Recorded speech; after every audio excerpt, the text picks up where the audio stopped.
I am going to start recording and start today's session so that we can stay on time as much as possible. Welcome, my name is Kimmy Garner. I am the Assistant Director of Duke Service Learning. It's wonderful to see all of your faces here today. We really appreciate you taking the time to join us and learn more about Durham's past and present from speakers both at North Carolina Central University and here at Duke. We have a really packed 2 hours of presentations as well as a breakout room that we will do towards the end of the session. Just a couple of housekeeping items. I have muted participants, and we do kindly ask that you stay on mute for the duration of the session, obviously until you're in your breakout rooms. And if you do have questions, please feel free to put them in the chat box. I also wanted to mention we will have a follow-up event to continue the conversation next Thursday, September 17th.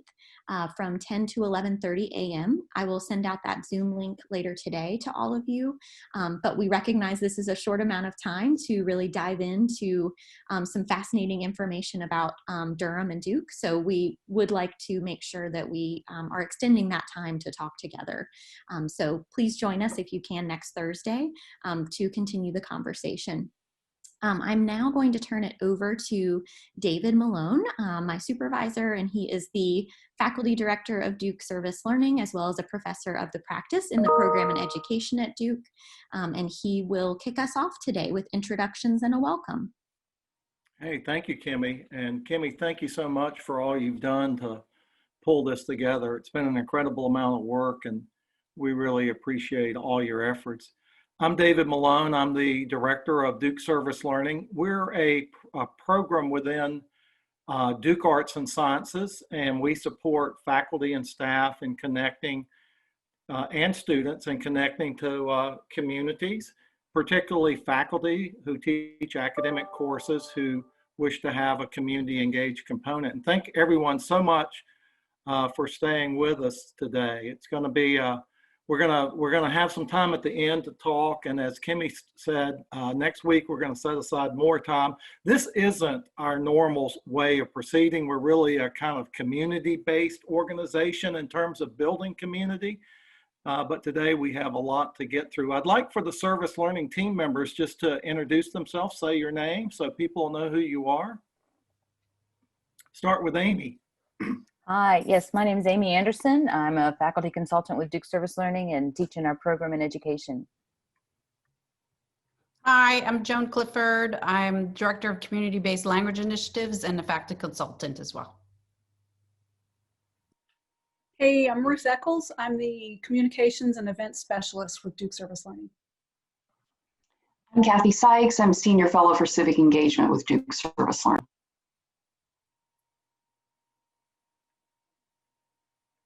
You're muted, Betsy. Betsy, you're muted. Betsy is the sole mother of Duke Service Learning. She was the first director and creator of Duke Service Learning. Betsy. Yes, now I'm working with the program in ed to do a few faculty interviews, so I may be calling you. All right, well, thank you. Here's how we'd like to start. Normally we would do a introductory activity, but what we're going to do right now is I'm going to ask you to put into the chat your affiliation, your role or organization, just something about yourself, and then a 2-word snapshot that represents the range of feelings or thoughts that you have about or associate with Durham. Just put in the chat, and then everyone will be able to read those as we go along. Your role, your affiliation, 2-word snapshot that captures your range of feelings and thoughts that you associate with Durham. Singular and home. Thank you, Barbara.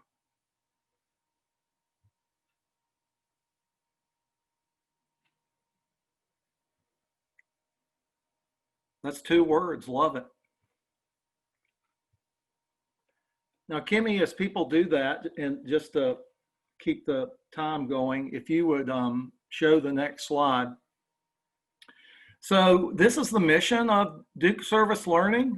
As I mentioned, we connect academic curriculum to communities to foster enriched learning and engagement and ethical collaborations. We spend a lot of time talking with students and faculty and staff about what an ethical collaboration is. Not that we have the answers, but we believe that it's a series of questions we always need to be asking. And we've included here a quote by Lilla Watson, who is an activist in Australia, that talks about and is connected to our philosophy of the ways in which that we try to build reciprocity, solidarity, and mutuality with our community partners. So Kimmy, let's turn it over to Barbara Mamie and start learning about Durham. Thank you all so much. It's so great to be here and I just want to reinforce what was said earlier, that this is a very short time to learn more about Durham history and culture. And so we'll do our best just to give you maybe a few things that are really meaningful to us. Mamie and I have worked together for more than 20 years doing community-based documentary work, community organizing and empowerment, and we work together on the Pauli Murray Center for History and Social Justice. Mamie, do you want to also give us an opening word?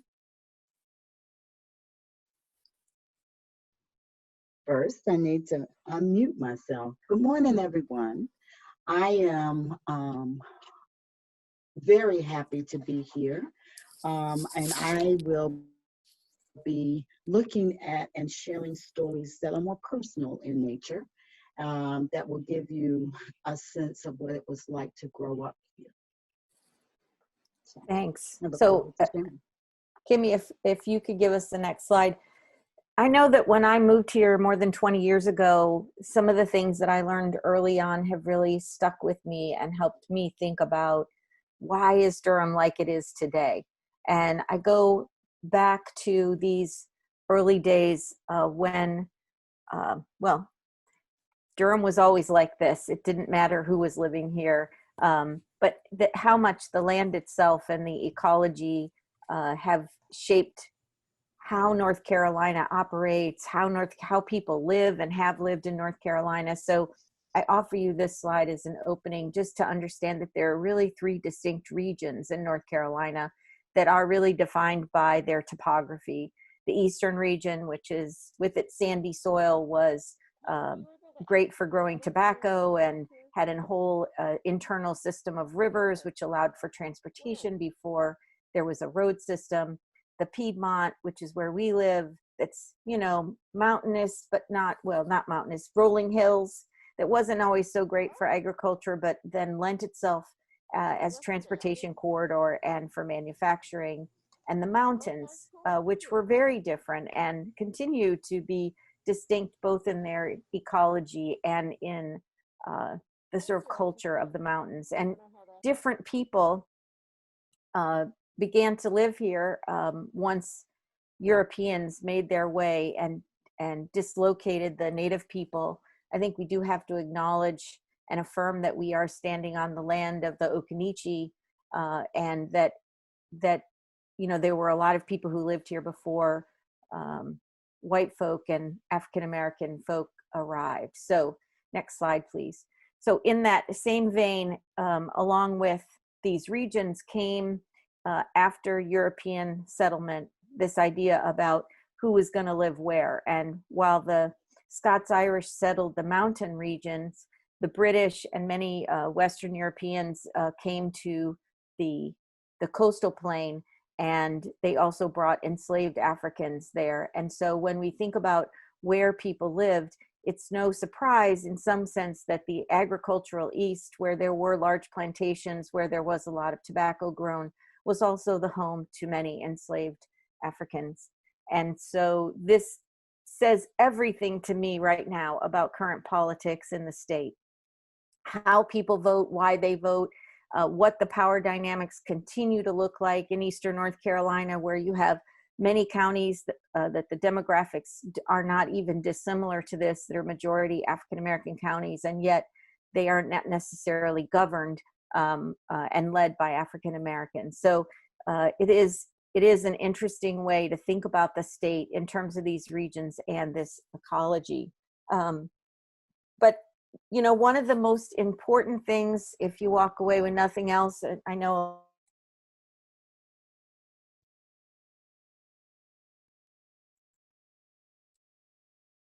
a lot of you, that Durham didn't really exist before the Civil War. So next slide, please. This is a map of early Durham. At the end of the Civil War, there were about 250 people living here. As you can see, there were still farms in the middle of what is now downtown. We really came into being because Dr. Bartlett Durham gave some land for a railroad depot, a refueling station.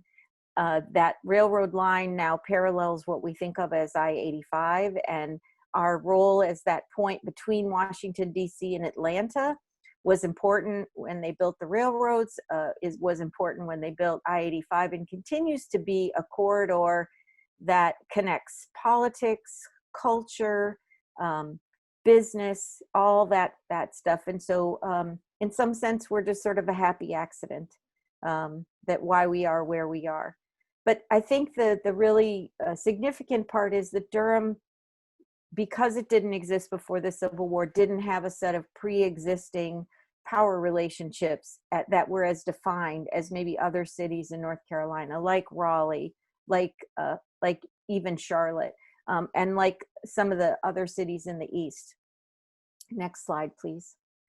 And one of the things that does distinguish Durham is that the largest troop surrender at the end of the Civil War actually happened right outside Durham at the home of the Bennetts. They were Quakers. They had already lost several sons to the war, and so they were open to hosting these generals who were having this conversation. Many of their neighbors actually weren't open to that. They had to go to several places before they could find a place that would welcome both the general from the North and the South. And so all of these conversations took several days. These generals didn't have all of their armies directly with them. They were spread out within 50 to 100 miles of here or so. But there were a large number of soldiers, tired, hungry soldiers waiting for the end of the war. And the story goes that while they were waiting for these generals to make this deal at what is now a state historic site at Bennett Place, they raided a local tobacco barn. And there was both a kind of tobacco and a process for curing tobacco here that made that tobacco sweet and beautiful. It was a golden leaf. You see that all over this area, that reference to the golden leaf. And it was very popular. Tobacco was very popular. And so as those soldiers left at the end of the war and went back to all the places that they called home, they started writing back to Durham and asking for more of that tobacco. Need some more of that sweet leaf. So that demand produced a very large boom in the economy. Durham grew very quickly in order to meet that. Much of the history of the Duke family is tied to this history of tobacco. Next slide, please. While there weren't very many people living in Durham, there was a very large plantation about 10 miles outside of town. It is now also a state historic site, Staggville. The Cameron Benahan family owned more than 30,000 acres and quite a number of human beings. They were Episcopalians. They built a large homestead and had a great deal of land in this area. They also had land in the Deep South. They actually force marched some people from this area to the Deep South toward the end of the Civil War. But at Staggville, there was a very important area of their land, Horton Grove, which is where the enslaved folks lived. It was quite a diverse and talented, skilled population at Staggville, people who were carpenters and blacksmiths and many of the skills that were required. And there were At that time, they owned 900 individuals. This is the picture of a 2-story slave dwelling that exists from that period. This is not like what many people think about as slave dwellings. And so this site is a really, really important site to learn more about that experience in North Carolina. Next slide. So after the end of the Civil War, the folks that had lived at Staggville, some people were eager, of course, to reunite with members of their family, and some people moved far away. Some people continued to farm at Staggville into the 1970s, and some people moved into these growing new communities in Durham. One of them was the West End. We'll hear a little bit more about the largest African-American community, Hayti, in a few minutes, but the West End is over on nearer to Duke's campus and is one of the neighborhoods that that we work with, Mamie and I have worked with over time. It is a part of the Duke-Durham Neighborhood Partnership. Next slide, please.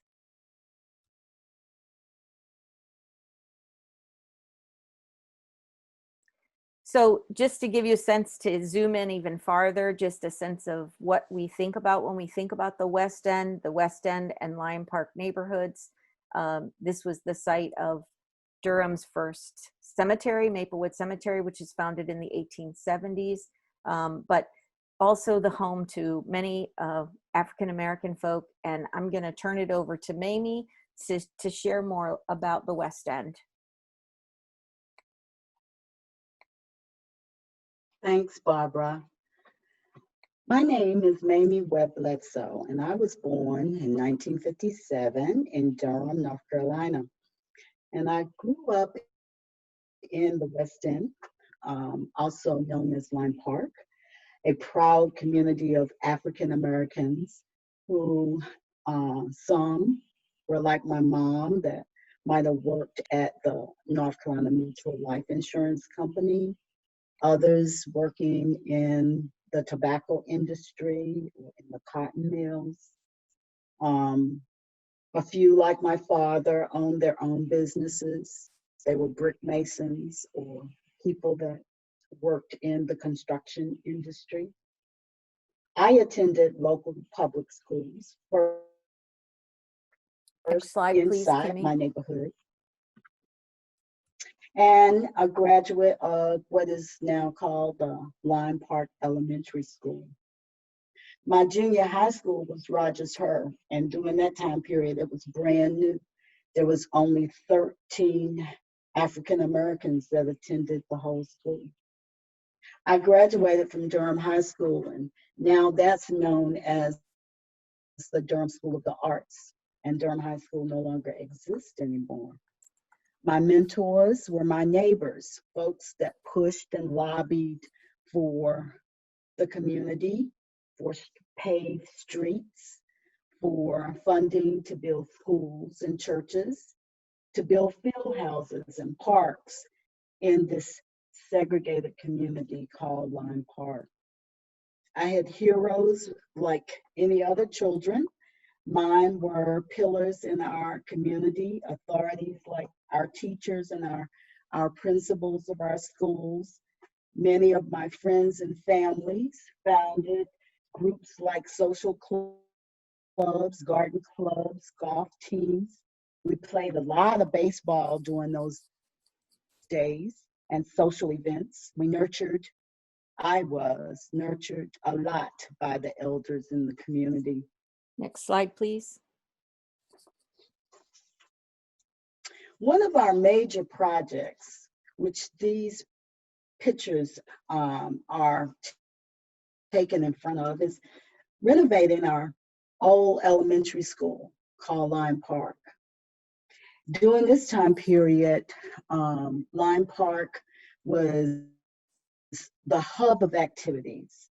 There was so much going on. Teachers would go into our community and meet parents, and anytime you got in trouble, generally, we were in trouble before we got home, because most of the parents in the communities and the members of the school knew each other. and had taught your other relatives before.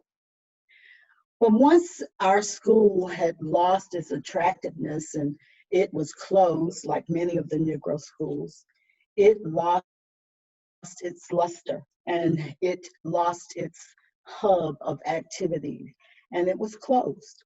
And for many years, it sat vacant, broken windows, lots of burned out floors, and it was neglected during the late 1970s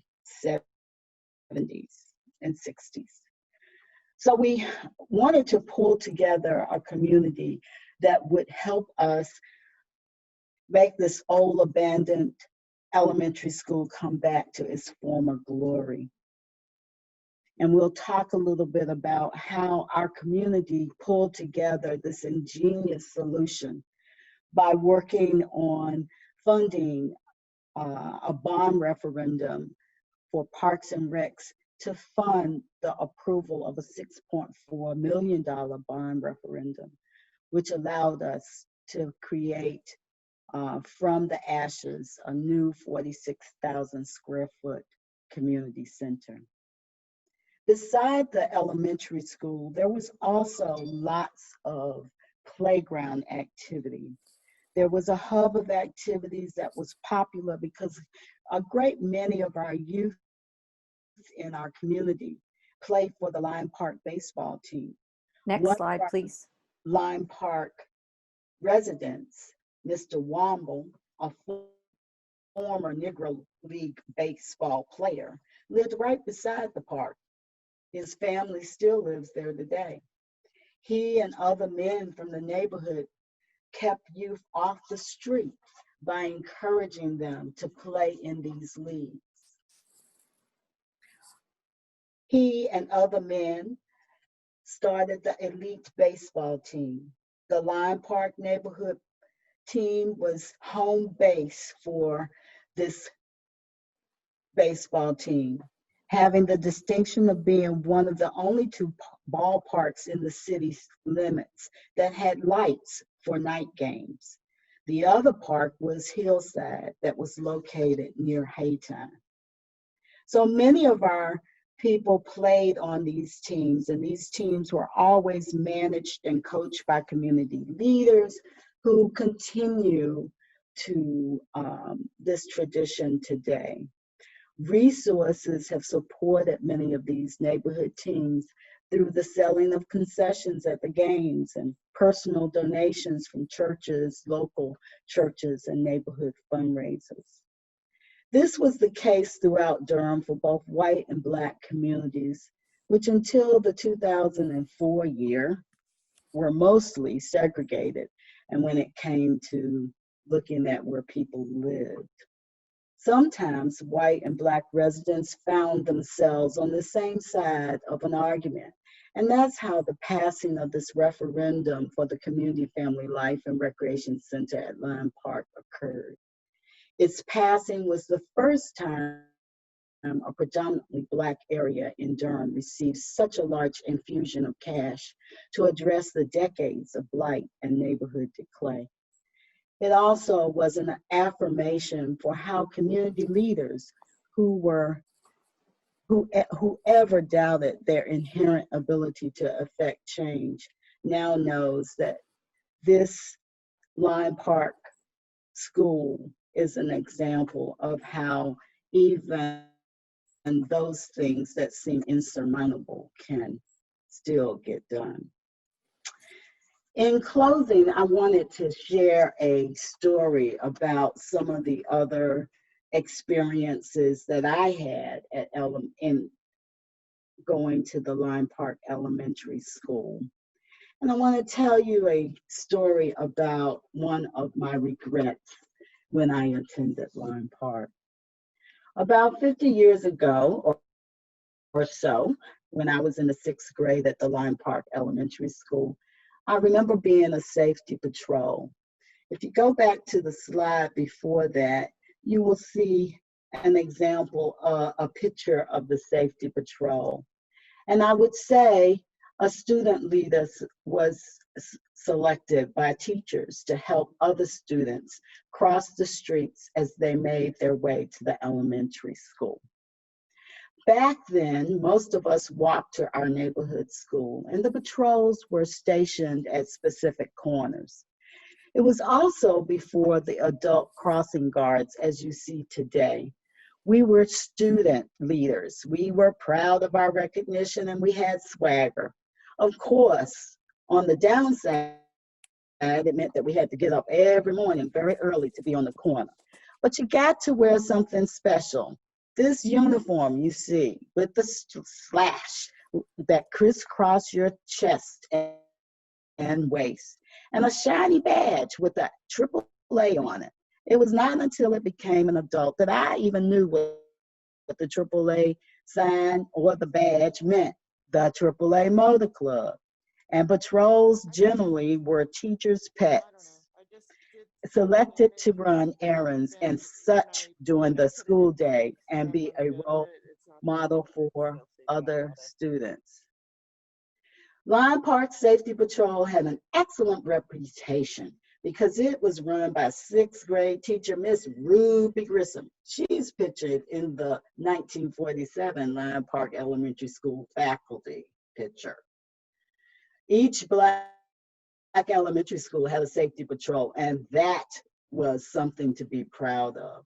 One of our annual events was the citywide safety patrol step show. Each elementary school stepped in unison and performed before an audience of students in the Durham Armory. This was where you got to show your stuff. Our girls were dressed in their wool, tiny 2-inch pleated skirts with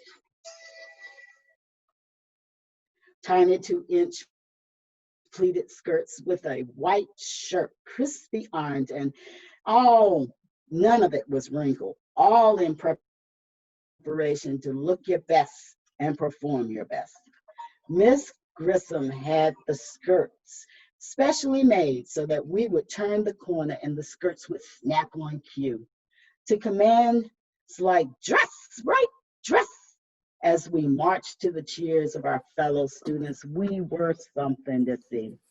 Each year, when we began as 6th graders, you were qualified to go to an annual safety patrol parade that was held in Washington, D.C. You and your fellow patrols would march down Pennsylvania Avenue in the parade along with other patrols from our state. At the end of the parade, the patrol would take a picture on the steps and of the U.S. Capitol with their chaperones, many of which were Durham Black teachers or police officers at that time. The year I became a 6th grader was the same year of the riots in the D.C.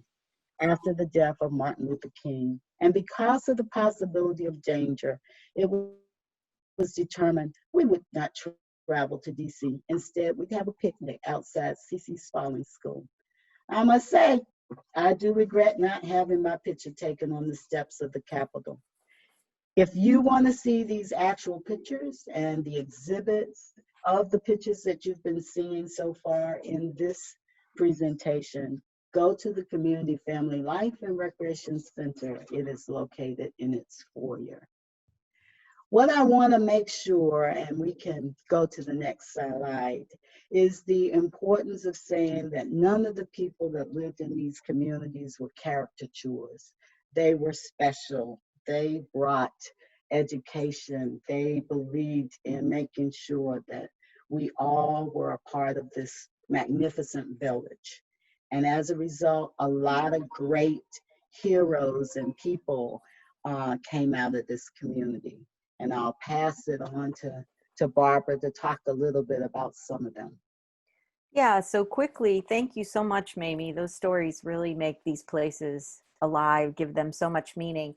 Last year, we were able to work with the Carroll Street Festival group, former residents, and the images you'll see in the next couple slides, feel free, Kimmy, here, are from a coloring book, and they lift up several people that grew up in the West End, judges and civil rights activists, musicians, and business owners. And one of the people that the neighborhood has encouraged us to lift up so much is Pauli Murray. That's good. Next slide. Who was whose family helped to actually found the West End, and whose great uncle Richard Fitzgerald, who was one of the founders of Black Wall Street, bought property, subdivided it, sold it to other people, and helped to actually create the residential neighborhood. Pauli Murray, an amazing 20th century human rights activist who also became an Episcopal priest. We're going to buzz through these pretty quickly. She came here in 1914 to live with her grandparents. Robert Fitzgerald was the first of his family, after serving in the Civil War as a free African American, to come south as an educator. He met his wife Cornelia in Hillsborough. She was born in enslavement. They had 6 children. This is a picture of their 4 daughters and their house that they built on a 1-acre homestead in 1898 on Carroll Street. Next slide.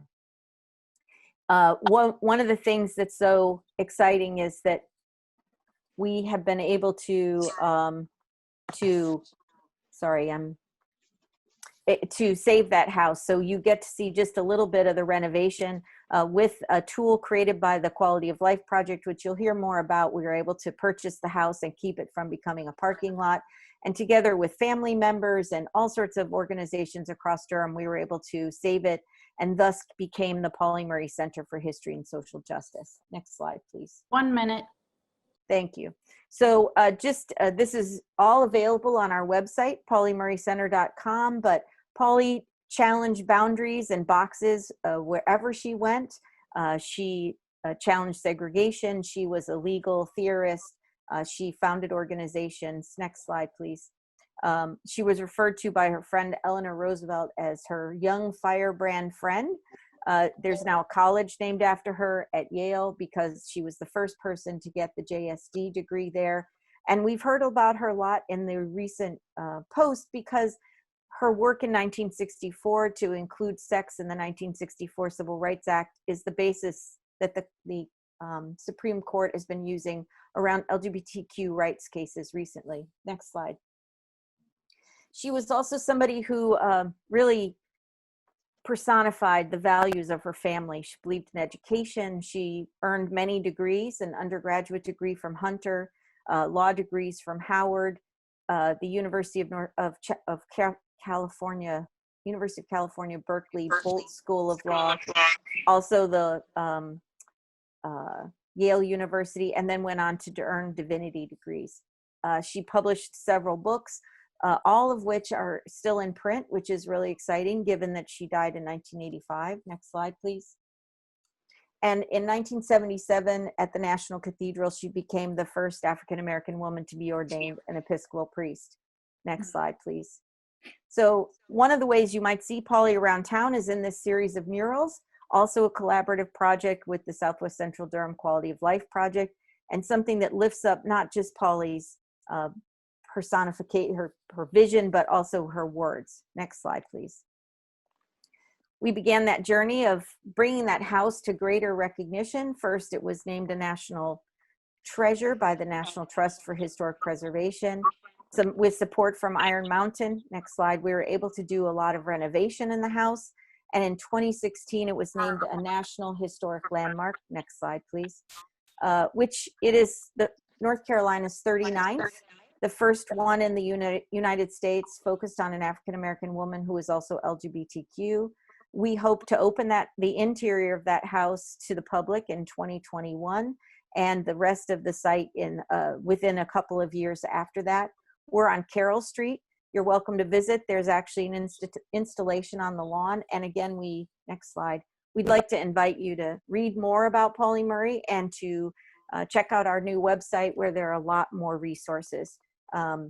This has been a really important success story for the Quality of Life Project, which again, you'll hear a little bit more about in a few minutes. But happy to be in contact with any of you that would like to be on our mailing list and learn more.